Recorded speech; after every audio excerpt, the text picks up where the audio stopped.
Hey, we live on Reec Radio, Reec Talkcast, and broadcasting from Media Campus West. Got a very special guest.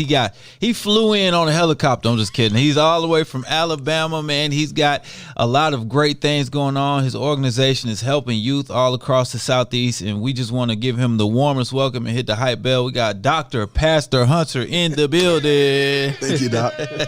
What's going on, my man? Everything is good, man. Good to see you. Glad that you have me here today, sir. Absolutely, absolutely. You even sound like a pastor. I love it, man. I love it. Now, our good friend of the show, Dr. Bonnie, said we got to interview this man. This man is doing some amazing things. He has an incredible story, and it could have been a story of just tragedy and stopped there, but you've taken that and you've turned it into something that's even better, something that can save people, countless people, something that's not going to stop with the tragedy, that's going to keep going, man. So if you don't mind, can you tell us about your organization and the things that you're doing? Well, Bro Reec, originally, like you said, I'm from Mobile, Alabama. Mm-hmm. I was sent here to birth my second ministry in Snellville, Georgia. Okay. We're probably about in our 33rd week of ministry here. Mm-hmm. But before we left the Mobile area, which I established that ministry over 18 years ago. Yes. God had blessed us with a vision there. Mm-hmm. And there, before we left there, we used to empower young people, young men for sure, because I was that young man at one time that really didn't have the strong father figure in my life to really help me, to steer me in the right direction, to do what I'm doing now today. And so I saw the negativity in that. Yes. And what I did was what I saw I didn't want to do. I didn't want to duplicate what was done to me. So I said with myself, once I got myself together, that I was going to empower other young black men. Yes. One of my uncles, my dad's brother, saw fit in me. And he took me to my first Braves game. Wow, how was that? I know that experience. Like, I have a similar story. So my cousin's father took me to my first Falcons, and it wasn't even a football game. It was the opening of the stadium. Yes. And that just meant the world to me at the time. And people know, my story, and I want to keep it on you, but no, it's okay. I want it. Like, I moved my dad when I was 10, 11, and I was chasing the same thing before that. From basically 11 on down, I was chasing that father figure, and you could run into the wrong crowds a lot doing that. Right. And that's what happened to me, Bro Reec. He told me, he said, man, I want to empower you. And I looked at him, I'm looking at a young black man, looking at my uncle, and I'm saying, never heard those words before. Exactly. It's so I'm saying, hey, man, I'm like, what do you want? Why are you doing this for me? What you want from me? Who am I? Right. And I wonder, like, who am I? Why are you doing this for me? Right. He said, nephew, all I want you to do is go back and reach another brother. I said, man, that's all you want me to do? And so from that day to now, I do the same thing. What we do also, I hired a lot of the people, especially from the prison yards. When they get out of prison, we flip and renovate houses in Mobile. And that's what we've done for a living. That's me amazing. And my wife. Yes. Right. And what we did, we hired a lot of the contractors, the roofers. On job site training. We worked close with the city of Mobile, which since Mike Jones back then. But anyway, we wanted to empower young men. We used to take a bunch of them off of the streets, man, homeless. And I married a few, not married them, but I married. Right. You proceeded over the marriage. Married them. That's amazing, and we instilled in them how to be a man, not to go and sag your pants, teaching them how to go on interviews, to be presentable and be presentable. Right. So because some places, we go on these interviews, Bro Reec, and I'm not prejudiced, but most of us blessed because I was there. We don't know how to conduct ourselves in an interview. We don't have the blueprint, and we need it. And what you're doing is filling in a void that, unfortunately, we have in certain places. Right, and that's what's going on. So we teach them how to talk with social skills, all of those things to help them not to just go in the interview. You looking at this man, he looking at you, and he say, well, how can you help our company? Right. And the first thing we always say is, I know how to clean up good. Right. I know how to cook chicken. Right. What about pushing paper and stuff? And that got to me because it happened to me, Bro Reec. And can I be a little bit transparent, Bro? Let's do it. That's what the show is all about. when I was coming out, I was a troubled child. My dad, mom divorced. They went their separate ways. Right. I wish I can really talk to some real people here, but I don't think it's the appropriate time to say how this thing went. But anyway, my mom was trying to get into a project, Brother Reece.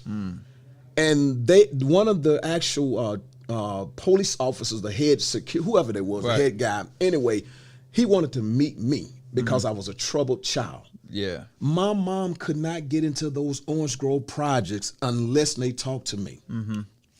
When they talked to me, Bro Reece, my mama gave me a prep talk before I got into the office with him. Right. And she said, you stare him and look him in his face, and don't you bat your eyes, you look him in his face. My mom right. taught me. Dad didn't do that. Mama right. taught me that. Right.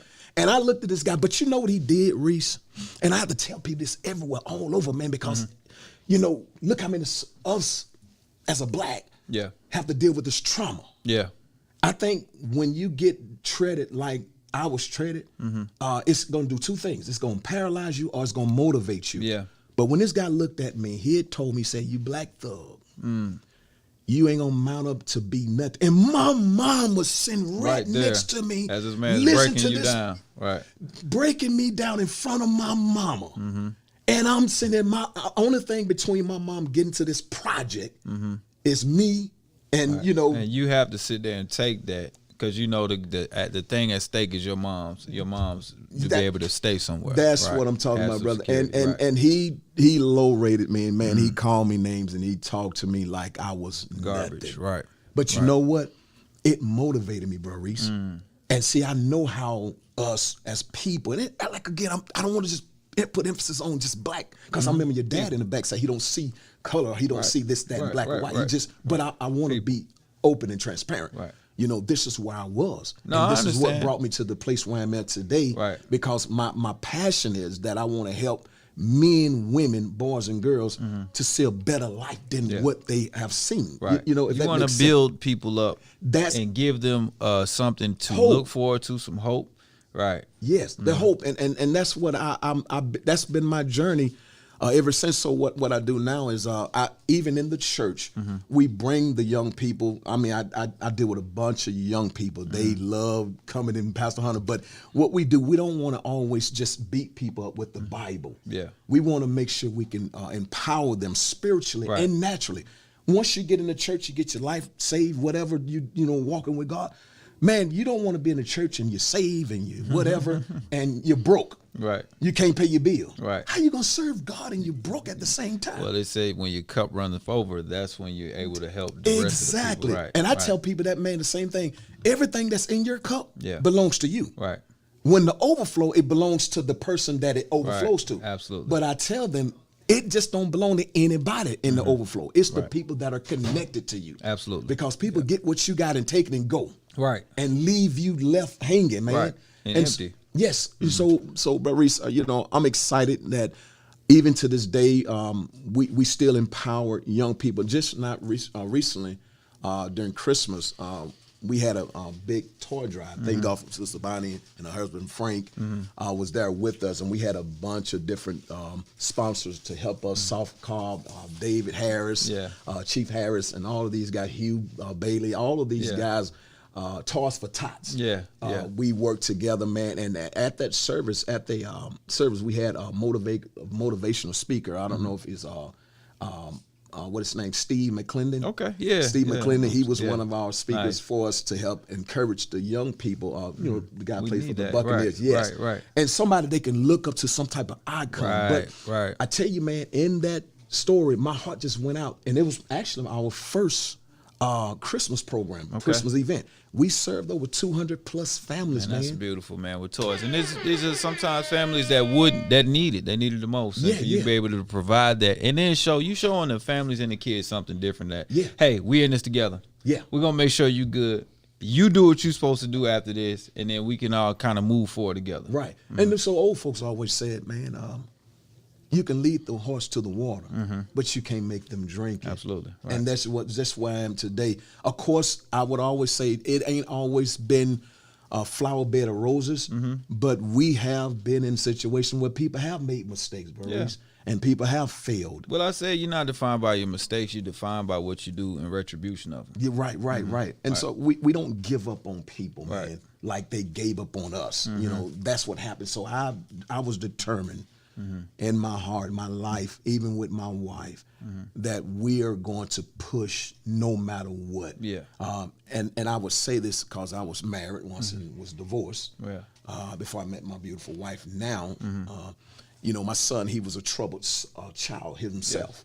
And they wanted to put him on medication. And they always say the black people got the ADHD, all that crazy stuff. Man, all they really found out that they need to keep him busy because he was a road student. Get bored. He got bored. And man, this thing goes so deep. You got to be able to know how to grab that child where he is, rather than just put a statement on him and say, this is who he is. Monica, this is you bad. Yeah. Come on, man. And that's what they've done with him. So what had happened is I had to reach down and take custody of him, Reece. And once I took custody of my boy, yes, he had a problem, man, starting up. Man, he was all rough, man, for the first couple of years coming out of middle school. And, man, he was just rough, rebellious and everything. But you know what? I didn't give up on my son. Because I'm gonna say something. I'm saying all that to say this, what I'm getting to. We didn't give up on Jacob. We stayed and hewed to the line with Jacob. And Jacob began to pop out his thing because he had them withdrawal syndromes off of the medication that they had him on. His mama. Can I really talk like I'm... Yeah, man, that's what it's for. Some women don't care about these children. All they do is try to get a check from these children. They'll mess their children up just to get a check. Yeah. And or to make it easier. Yes. And I would say parents in general is not a man, not a woman, not together, not a couple. Sometimes parents in general will do whatever they can to make it easy on them at the detriment of the child's future. And that's not good. That's not fair. Not to him. Right. I saw his future. She just saw the present that I can make $1 off of this boy. And man, I cried many days. Yes. He was messed up. My son, I used to cry. I've got custody of him, bro, Reece. And we prayed for that boy. We prayed for this boy. And I knew that he had a future before him, bro, Reece. And he gave us problems. I did not tell you he didn't give us problems. He gave us a lot of problems. He gave us hell. Yeah. But we hung on in there. I told my wife I can't give up on him because that's what it takes. I'm all that he have. As of today, Jacob don't take medication. And it's been years since he's been free from medication. There you go. Here's Jacob went on to finish school, graduated. They thought he wasn't going to make it. And this is a kid they already counted out. They have he was the black sheep, they would say, of the family. They thought we favored the other son over him. But it wasn't always like that. It's just, son, you was troubled and you didn't understand. Right. As of that, he graduated from Davidson High School in Mobile. After he graduated, of course, he still had his little bumps and whatever. Now he's at the University of Alabama now. That's amazing, man. In school, in college. That's no subtle feat. Let me hit the high bell for that. Listen to that, man. He's now in Alabama going to play ball. Oh, man. I'm telling you, this guy's hype and ready. And he's like, Dad, I'm going to make you proud one day. That's his son. Do it. You already did it. Don't give up. You keep pushing. I'm going to make... If you have to stand on my back to get you where you're going, son, Dad gonna bend down there and let you stand. All I tell him, once you get up over the bridge, don't get back over. Just reach your arm back down there and pull me and whoever else up along the way. There we go. As you go higher, you take somebody and do what I did, son. Always empower your brothers. After you have been converted, go back and strengthen your brothers. That's it. Because we need each other. We need. Well, that's how you build up your base, your network of people that are all empowered.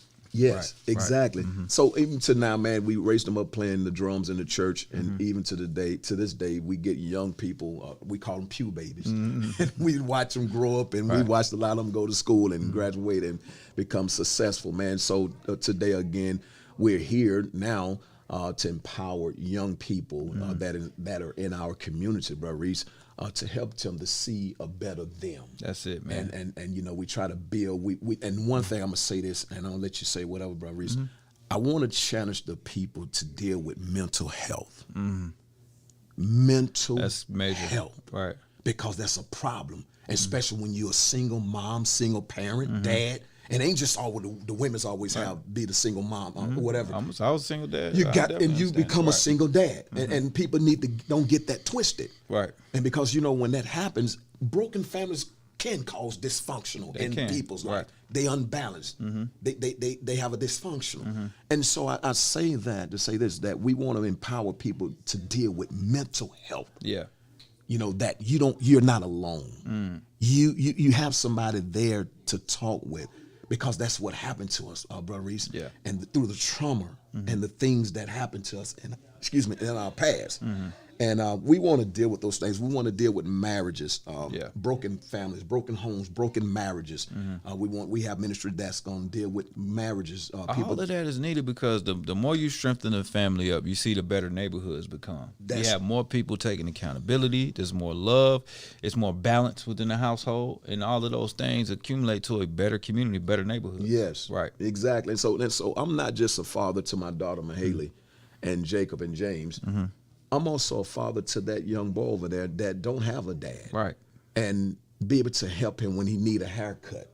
Can I provide for this child for a haircut? Because you never know. These children remember that, Reec. They do. I mean, they appreciate it. Yes. Especially when you're not looking for anything in return, but I want the best out of you. Yes. That's all I want. Yes. You don't have to do anything for me. I just want you to be the best out of you. Absolutely. And we'll make sure you're okay. Absolutely. That's beautiful stuff, man. Dr. Hunter over here preaching today, and it's not even Sunday yet. You got me getting chills over here, man. I love it. Amen. it. How can people support your organization, support your church, or come visit you guys? How do they find you? Well, first of all, the address is 3020 Bethany Church Road, 3025 Bethany Church Road, Snellville, Georgia. Our church number is 251. Still have the mobile number, but you can definitely reach us there, 251-300-1319. That's Bethany Church Road, Snellville, Georgia, 300-39. And the phone number there is 251-300-1319. And you can reach us there, or you can reach out with us, Reaching Out CDC. That's reaching out, one word. Reaching Out CDC. That's C as in Charlie, D as in David, C as in Charlie, at Comcast.net. And that's another nonprofit organization that we are part of. When we left Mobile, is to help feed the home, feed the Gulf Coast, and things of that nature. Awesome, man. There's some beautiful things. We appreciate you taking time out to kind of give your testimony, as well as just tell the wonderful things you're doing for the youth and people in general, and helping these families. When you help the youth, you help the parents too, because they have someone else that feels like, hey, man, they care about us. And that's all we need a lot of times. Absolutely. Yeah, man. Thank you again. I appreciate it, man. Thank you, man, for having me, brother. Absolutely, man. We're going to get back to this music, guys. Once again, follow Dr. Hunter on those websites and emails. And, somebody on the north side that may be needing a home, they got it for you, all right? Keep it locked in right here. Reec Talkcast Live at Reec Radio. We're getting back to the music. Thank you, sir.